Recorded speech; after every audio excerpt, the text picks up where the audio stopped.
Dr. Marseille, and welcome back to another episode of CHEA Use of Knowledge is Power. Tonight in the studio, we have Miss Patricia Franklin-Lindsey from Chemical Bank. Tonight, she's going to be talking about CRA. Do you know what a CRA is? I don't either, so let's learn together.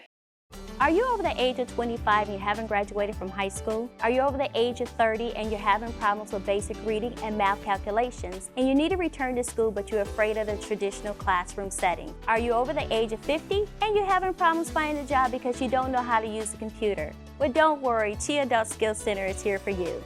We work with adults aged 25 years of age and older in basic reading, math, GED prep, and computer training. So please give us a call today because CHEA is here to help you. Thank you for joining me. As previously stated, my guest tonight is Miss Patricia Franklin-Lindsey for Chemical Bank. Pat, thank you so much for joining me. Oh, thank you for having me. No, you're so pretty. Oh, thank you. You are as well. We're almost matching. Yeah, we look good together. Yes, we do. Alrighty, we're going to talk about CRA. Exactly what is CRA? CRA stands for Community Reinvestment Act. It's an act of 1977 that is a federal law that encourages financial institutions to meet the needs of the community. Okay. Now, because I work in the not-for-profit sector, I kind of have a familiarity of what CRA is. But for the average resident, what does CRA really stands for them? Why is CRA so important for the community? CRA is important for the community because we target low to moderate income individuals. We make sure that we're meeting the credit needs of the community in that manner, with small businesses, making sure that we're help creating and retaining jobs for low to moderate income individuals. We do funding for that. We also help first-time home buyers to be able to get loans. We offer different types of grants. We have grants up to $2,500, $7,500, just depend on what you're trying to do. We do donations to our nonprofit organizations as well to help sustain them to be able to meet the needs of the community. We teach financial education. So we do a lot of different things in the community, revitalize and stabilize neighborhoods. We've been a part of here in Flint, the East Side Neighborhood Association Front Porch project.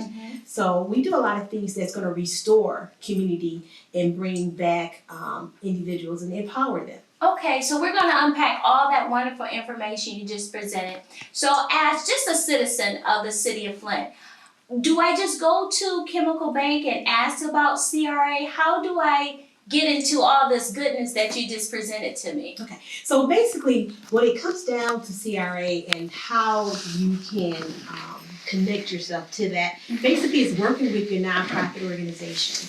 Okay. We work a lot with our nonprofit organizations by giving back in way of, like I said, financial education. We give donations to them. Basically, if you come into the banks, we can help assist you with the lending needs that you may have. But let's say for whatever reason you may be turned down for a loan because your credit isn't where it needs to be. Then we can work with you to get your credit where it needs to be to help you get your scores up, clean up your credit as far as any collections or judgments and things of that nature. We do that by funding our local nonprofit organizations that may do credit building.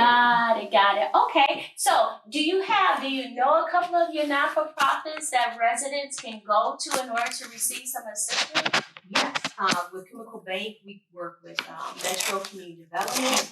They have a really good agency there that works with affordable housing needs and credit needs. So they do teach financial education there for your credit needs that you need, not only from an affordable housing side, but also from an economic development side as well. All right, so we have Metro Community Housing. Is there any other organization? We do work with a couple other organizations. Okay. Right now, they're not coming. That's okay.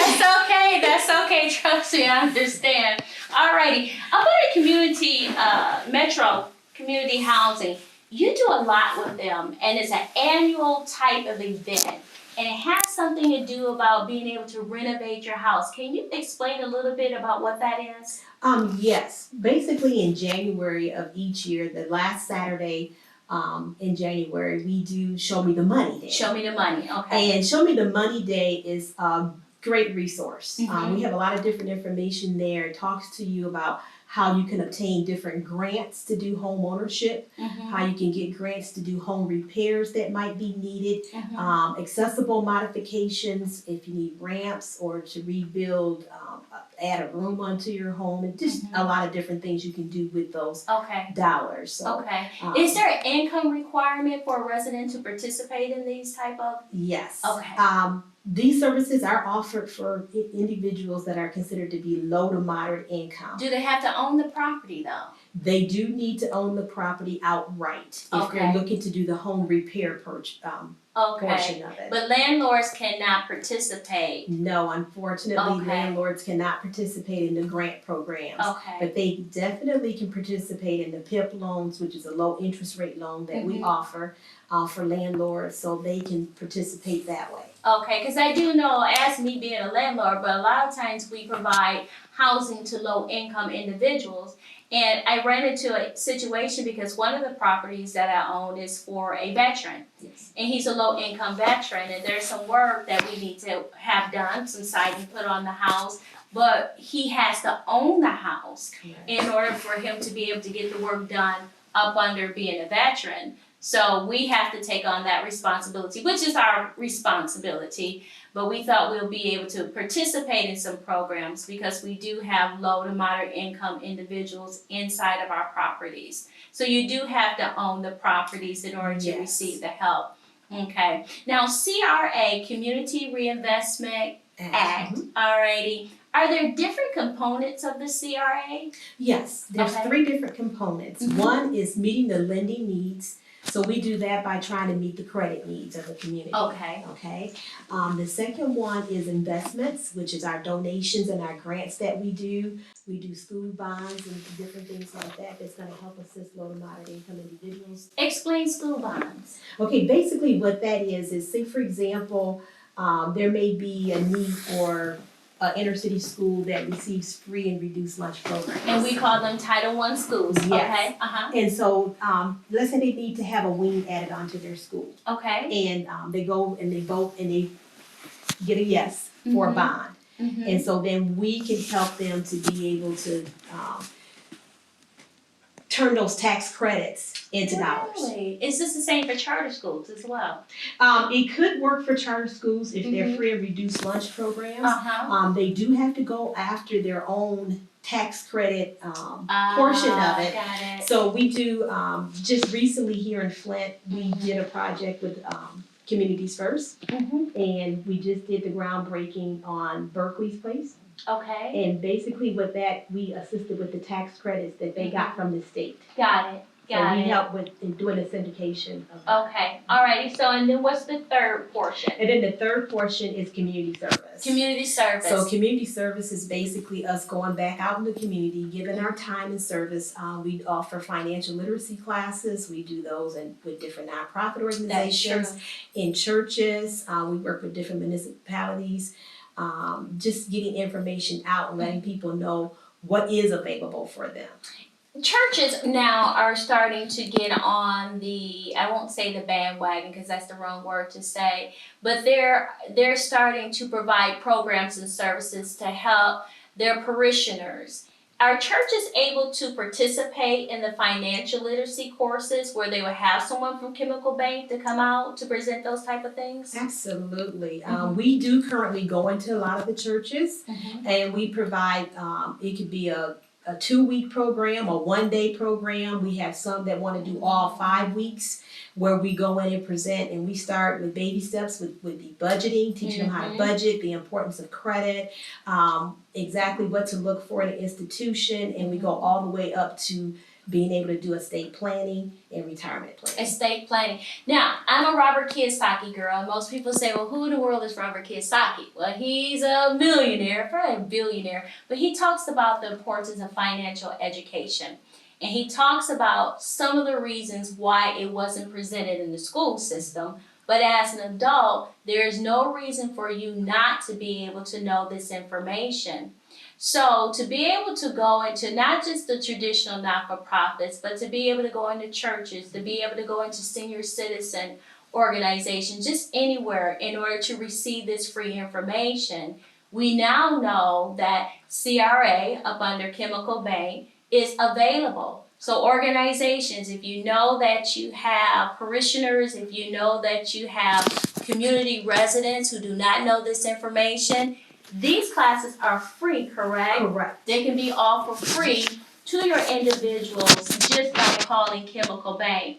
Now, CRA, is that the same for banks and credit unions, or is it just banks that participate? It's just banks that the federal regulation, CRA is basically for banks. Okay, credit unions do not have to adhere to the same laws and regulations. Now, why is that?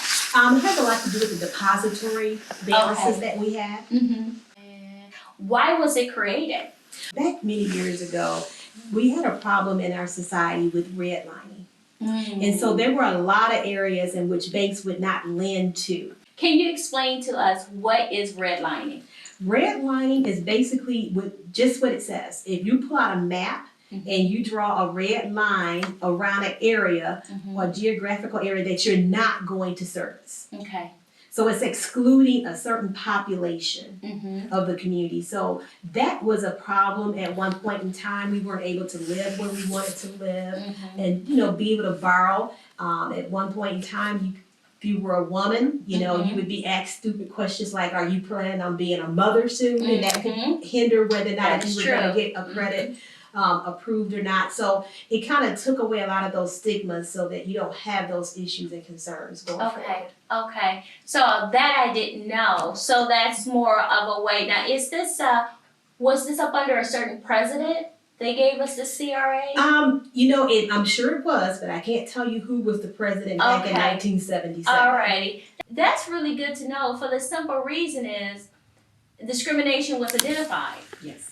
And so with it being identified, these services were put in places by someone, but for the banking institution to be able to be held accountable to service the individuals and the needs. Now, question. How many branches do we have in Genesee County? In Genesee County, we have 8 branches. 8 branches. Yes. Now, let's say if one of your branches is not in my area in Genesee County, am I still able to call your corporate office to ask for some type of CRA assistance? What we normally would suggest is that you can call any of our branches if you have a question, and then they would definitely get you to me. Okay, all right. And tell us a little bit about Chemical Bank. Okay.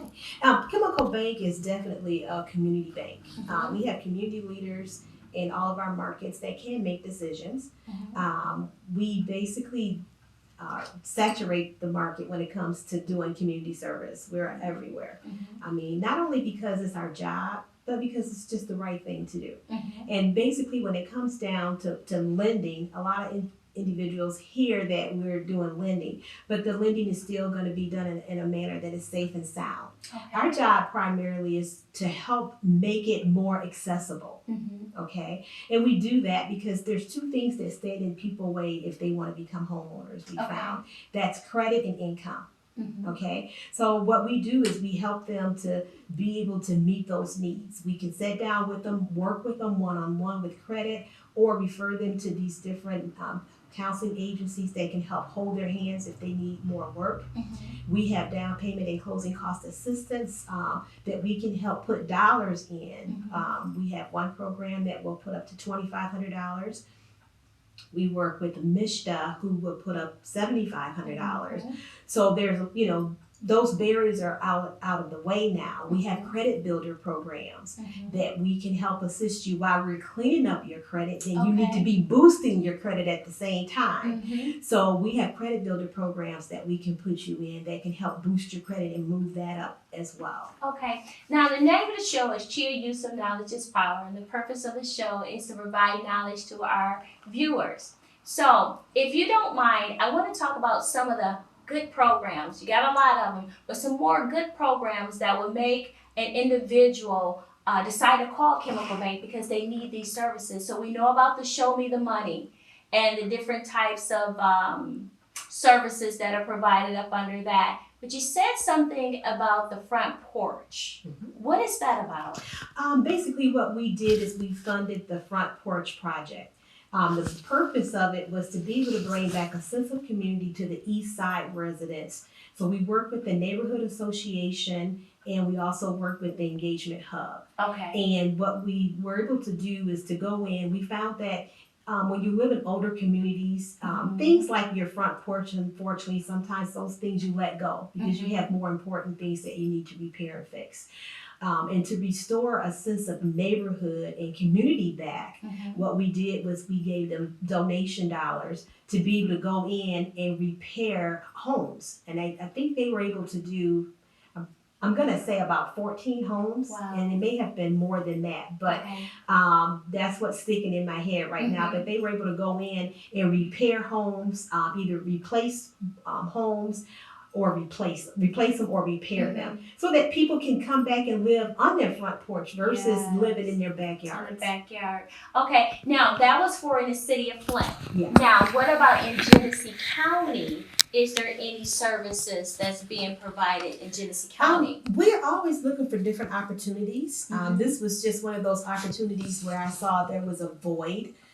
We did have grant programs that service other repairs, but not the front porch. Okay. So it was just kind of like filling that gap that we have. And so we're always looking for opportunities if there's gaps or something that we can do to take it into consideration. Okay, so up under the CRA, so we know that we get some financial literacy classes if we call. We can have some help with our credit.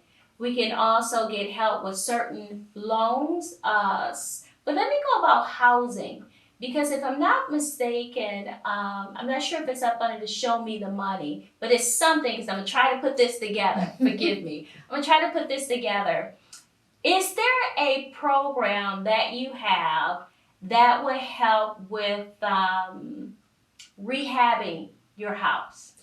Well, we no longer have that program, but that program is available out there for individuals that are interested. They can qualify if you're low to moderate income, which is 80% of the median income for Genesee County. A family of one, and don't quote me on this, is about $33,000. Okay. But if you qualify for those dollars, they could do things like roofs, windows, siding, heating. We used to be able to do plumbing, electrical. I think those two things are going to go away. Okay. But there's so many things that you can do with that program. If you have accessible needs, it can put in ramps for you. Because, I'm finding out that seemed to be a big one right there. As we get the baby boomers, they're starting to age, and have some, illnesses. Front ramps to houses seems to be one of the big things.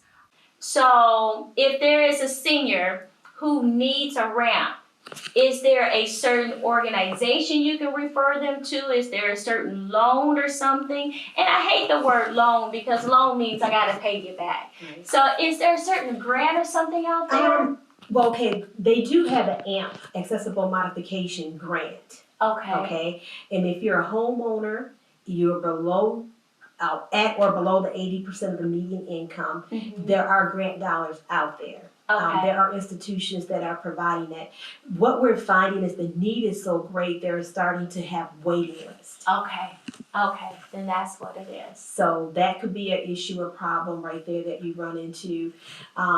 If dollars are available, DHS at one point, or they still may have an emergency fund up to $1,500 if you've never used it before. But do you have to have a DHS case in order for you to apply? No, you can actually go out online and apply for this grant, and they have a person there.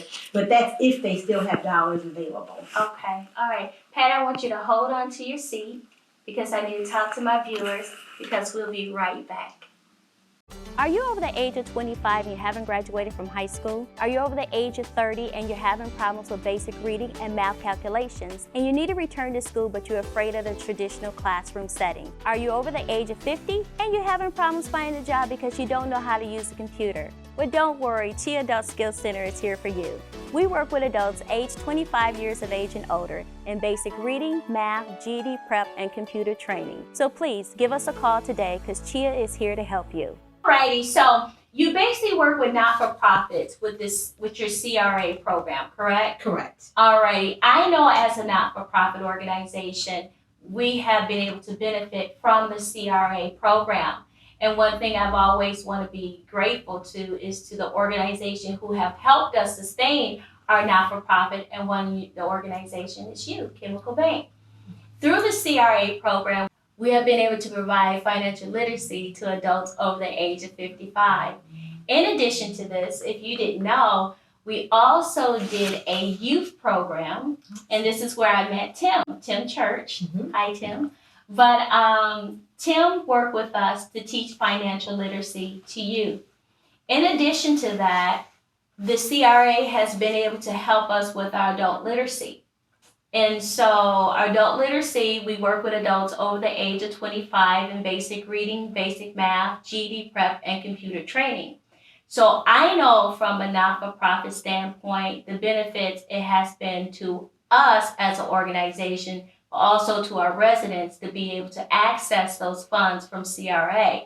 So for a new not-for-profit or for a not-for-profit who didn't know about CRA, this is why it's called CHEA, Use of Knowledge is Power, how are they able to access you or just CRA period? Okay, so basically for CRA, they do have to meet certain requirements. Okay. First of all, they have to be working with low to moderate income individuals, and they have to be able to prove that by tracking it somehow. Yes. So either through an application process, if it's an after-school program, it could be using the free and reduced lunch program, using HUD income guideline limits, or if it's just targeting a certain geographical area that we can track that service or have low to moderate income individuals in it. Okay. So those are different benchmarks that we have.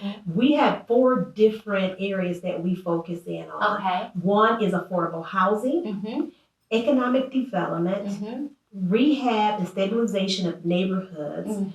We do workforce development as well, and all of it involves some portion of financial literacy. You know, just thinking about that, we need to come back and get some more CRA dollars because we seem to be targeting all this. But you know, I want to see if you can give me the difference between economic development and employment training.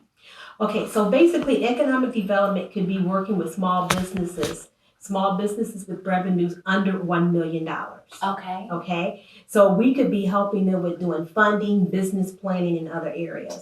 When we look at workforce development, then that might be retaining or creating jobs for low to moderate income individuals. And how can Chemical Bank do this up under CRA to help retain and employ individuals? So basically what we do is we donate to agencies that do the work for us. Got it. Our dollars go in to say, hey, we want to be able to support this mission that you're doing because it meets the needs that we're trying to serve. You see, I'm trying to come up with other ways to write a grant for Chemical Bank. All right, but keep going. I'm sorry. You just made me think about it. It's like my brain has a Rolodex and it just keeps going. I'm turning the pages as to everything that we do. And Anna, you said something that was so ironic because I've been invited to speak for this engagement.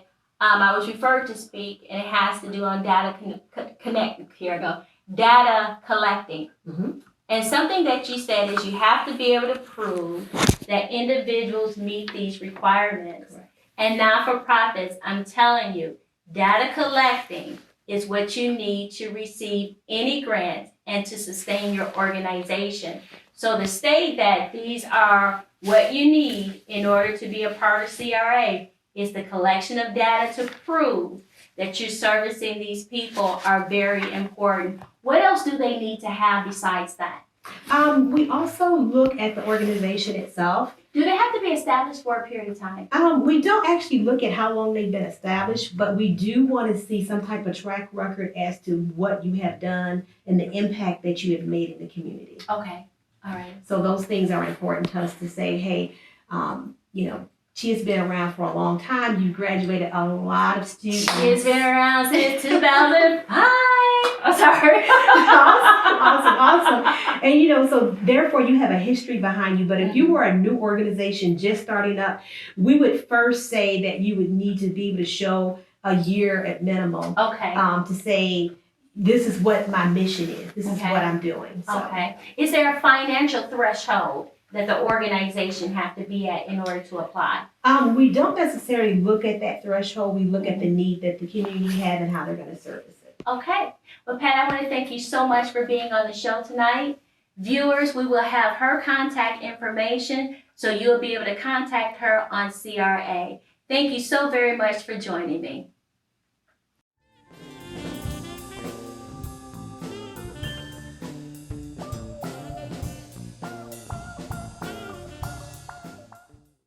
Are you over the age of 25 and you haven't graduated from high school? Are you over the age of 30 and you're having problems with basic reading and math calculations? And you need to return to school but you're afraid of the traditional classroom setting? Are you over the age of 50 and you're having problems finding a job because you don't know how to use a computer? Well, don't worry, CHEA Adult Skills Center is here for you.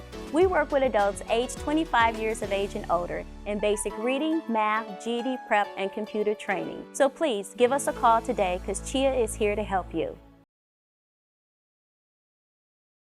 So go back. I know what it is, but for our lenders, can you tell for our listeners who are also lenders? And one thing I've always want to be grateful to is to the organization who have helped us sustain our not-for-profit, and the organization is you, Chemical Bank. Through the CRA program, we have been able to provide financial literacy for adults over the age of 55 years of age. We have been able to provide financial literacy to adults over the age of 55.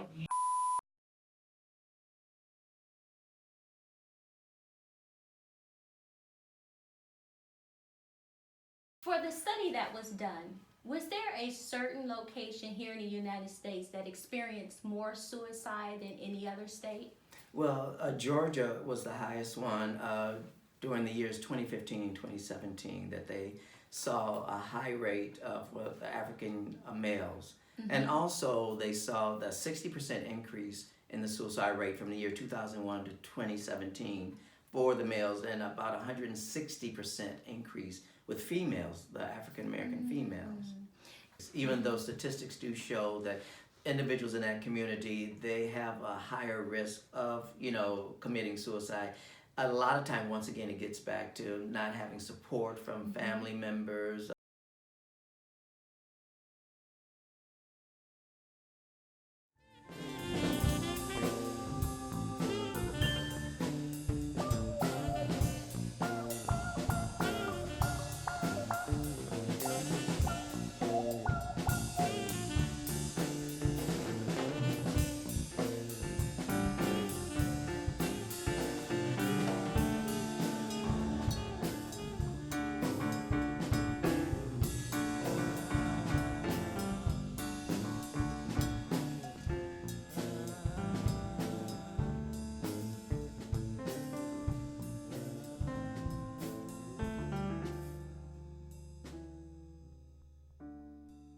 Knowledge isn't power, it's the use of the knowledge. That's where the power lies.